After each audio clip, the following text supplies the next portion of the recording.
Hello students, तो मैं इस वीडियो में आपको बताऊँ क्लास 10th मैथमेटिक्स चैप्टर 3 प्रश्नावली 3.2 के पहले का लास्ट यानी छठा सवाल। तो इसमें इस रैखिक समीकरण को हमें प्रतिस्थापन विधि से हल करना है जो दिया है। तो इसमें दो समीकरण दिए। सबसे पहले तो इसको हम सरल करेंगे। सरल यानी जो बटे में दिख रही ना ये संख्याएँ, इसमें भी बटे में दिख रही हैं और ये भी बटे में, तो इसको सरल करेंगे। मतलब बटे में संख्या उसको हटाएंगे। उसके लिए हम सबसे पहले क्या करेंगे, इस पहले वाले समीकरण को हम हल करेंगे, फिर दूसरे को सरल करेंगे यानी। तो इसको 3x, सबसे पहले हम जो बटे में संख्या देख रही हैं 2 और 3, इसका हम एलसीएम निकालेंगे। 2 और 3 का, 2 और 3 का तो 6 होता है, लेकिन मैं बता देता हूँ कैसे होता है। 2 का एक बार में, अब 3 का एक बार में, तो 2 गुणा 3 6 आ गया। तो इसका एलसीएम 6 आ रहा है ना। तो 6 एलसीएम आया तो 6 बड़ा बटा लगाया, 3 गुणा कर दिया 3x का 3 में और 5y का 2 में। तो 3x का 3 में करेंगे तो क्या हो जाएगा 9x। 3x का 3 में किया है ना। माइनस का माइनस, 5 का 2 में 10y बराबर -2। अब क्या 6 का पक्षांतर करना, भाग में है 6, इसलिए 9x माइनस 10y बराबर -2 गुणा 6 क्या हो जाएगा 12, तो -12 हो जाएगा। तो मैंने डायरेक्ट लिख दिया है। कैसे होगा -2 गुणा 6, इसको हल करेंगे तो -12 ही आएगा। तो मैंने डायरेक्ट लिख दिया। अब समीकरण दूसरा जो दिया है ना, इसको भी ऐसे ही हल करेंगे। जो बटे में संख्या है इनका एलसीएम निकालेंगे। 3 और 2 का 6 ही आता है ना। तो मैं 6 लिखूँगा, 3 और 2 का एलसीएम। 3 और 2 का एलसीएम 6 का बटा बटा लगाएंगे, 6 लिखेंगे। 3 गुणा एक्स का 2 में और वाई का 3 में गुणा करेंगे तो एक्स का 2 में तो 2x हो जाएगा, और प्लस का बीच में चिन्ह है तो प्लस 2x हो गया ना एक्स का 2 में। तो y का 3 में तो 3y बराबर 13/6। अब ये 6 भाग में है तो इस साइड चला जाएगा गुणा में ऊपर।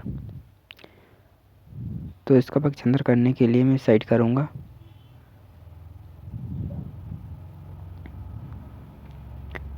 अब ये मैं समीकरण उतारने देता हूँ डायरेक्ट पक्षांतर करके। 2x + 3y बराबर 13/6। ये बटे में जो 6 था यहाँ पर, ये साइड में ले गया तो गुणा में चला गया। ये 6 से 6 कट गया है ना।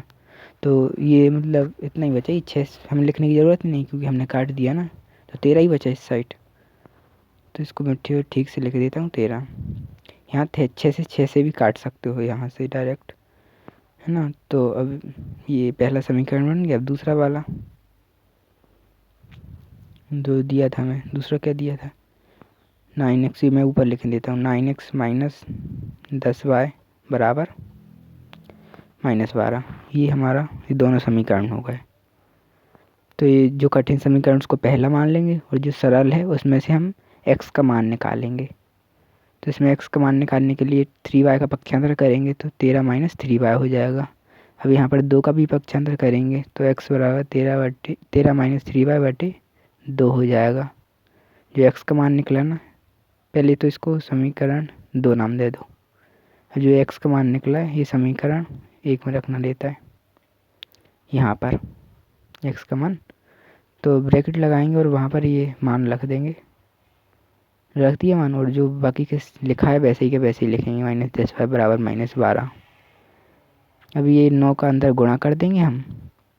पहले तो 9 का अंदर गुणा, तो 13 9 117 माइनस का माइनस 3 9 27 बाय, है ना, बटे में पूरे के बटे में है 2 माइनस है बराबर -12। तो यहाँ पर हम देखेंगे इसके बटे में 2 है, इसके बटे में कुछ नहीं है यानी 1 है। तो ये 2 और 1 का एलसीएम निकालेंगे जैसे पहले निकाला हमने, और 3 गुणा कर देंगे इसका 1 में, है ना। ये पूरा 1 है तो इसका हम इस 1 में करेंगे और इसका 10 का 2 में करेंगे। तो इस चीज़ 27y का हम 1 में करेंगे तो कोई वही आएगा, और 10 का बीच में माइनस है तो माइनस, और 10 का हम अगर 2 में करेंगे तो 20 आ जाएगा। बाय साथ में है ना, तो बाय लिख देंगे बराबर -12 लिखा है तो -12 लिख दूँ। अभी 2 का इस साइड पक्षांतर कर देंगे तो वहाँ पर गुणा में चला जाएगा, तो 12 दूनी 24 हो जाएगा, है ना। तो फिर अब हम क्या करेंगे, जैसे लिखा अभी 117, ये माइनस माइनस प्लस हो जाएगा तो 27 और 20 कितना हो जाएगा -57। बाय साथ में तो साथ में बाय हो जाएगा बराबर, ये 2 भाग में तो इस साइड गुणा में चला जाएगा तो 12 गुणा 2 24 हो जाएगा तो -24 मैंने डायरेक्ट लिख दिया। अब यहाँ पर हम इस 117 का इस साइड पक्षांतर कर देंगे तो -57 बराबर -24 -117। अब इस 57 का भी कर देंगे हम पक्षांतर, तो पहले बाय लिख लेते हैं -बाय, तो 117 और 24, 7 और 4 11 और ऐसे मतलब 141 हो जाएगा जोड़ने पर। ये माइनस का चिन्ह और 57 बटे में आ गया, बाय की गुणा में था तो मैंने डायरेक्ट लिख दिया है ना। 57 30 मतलब 3 बार हम गुणा करें, भाग 3 बार जाएगा 57 के पहाड़े से ये 141, और ये पहले से था माइनस से माइनस कट गया तो बाय हमें 3 मिल गया। ध्यान से देखिए समझ में आ जाएगा। तो अब ये बाय का जो मान निकला ना, ये समीकरण हमें 2 में रखना है, समीकरण 2 में यहाँ ये इस जगह पर, और बाकी का वैसे ही लिखना है। तो x बराबर पहले लिखना पड़ेगा थोड़ा, बाय का मान समीकरण 2 में रखने पर ये लिख लेना। तो x बराबर जो जैसा लिखा वैसे लिखना, बस बाय का मान रखना है हमें, इन दोनों के बीच में कुछ नहीं है, यानी गुणा है तो गुणा लिखेंगे, बाय की जगह 3 लिख दो बस, और बटे में जो लिखा है वही। तो 13 पहले गुणा करो तो 3 3 9, बटे में 2 जैसा है, 13 में से 9 गए, 4 बचा, 4 बटे 2, अब 2 बचेगा यहाँ पर, क्योंकि 2 एकम 2 दूनी, तो 2 बचेगा, हमारा x का मान 2 आ गया और y का मान 3 आ गया। तो इस तरह ये क्वेश्चन होगा। तो अगर आपको वीडियो पसंद आई तो चैनल को सब्सक्राइब, वीडियो को लाइक ज़रूर कीजिए।